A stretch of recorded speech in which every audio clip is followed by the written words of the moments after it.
இந்த வருஷமும் சரியாக மழை பெய்யலை. கடன் அடைக்க ஒரு வழியும் தெரியல. இந்த கிழிஞ்ச சட்டையும் இந்த பழைய டிராக்டரும் தான் என் சொத்து. ஒரு நல்ல காலத்தை இந்த ராமுவுக்கு நீ காட்ட மாட்டியா கடவுளே?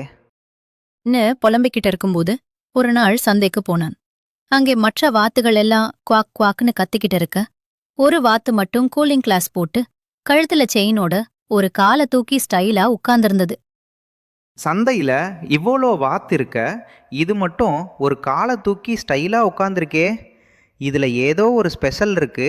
இதை எப்படியாவது வீட்டுக்கு கொண்டு போகணும். ராமு அதை வீட்டுக்கு கொண்டு வந்து டூடுன்னு பேர் வச்சான்.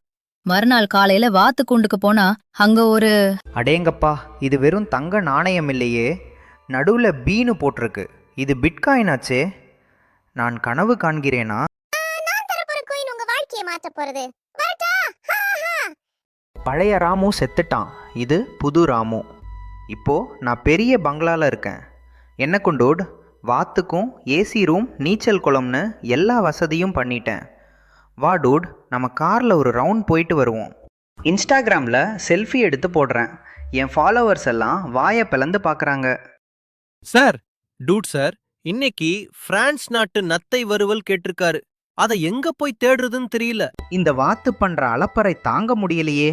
ஒரு நாள் பர்கர், ஒரு நாள் பீச்சா, இப்போ நத்தை வறுவலா? என் தலை சுத்துது.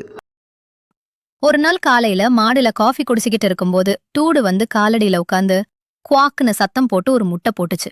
அடடா, டூடு என்னடா இது? பிட்காயின் இல்லை, வைரம் இல்லை, சாதாரண கோழி முட்டையா போட்டிருக்க. என் அதிர்ஷ்டம் இங்கேயே முடிஞ்சு போச்சா? போடா போடா புண்ணாக்கு, போட்டதெல்லாம் தூக்கு கணக்கு. கோயின் போடுற எனக்கு தான் தெரியும் வழி.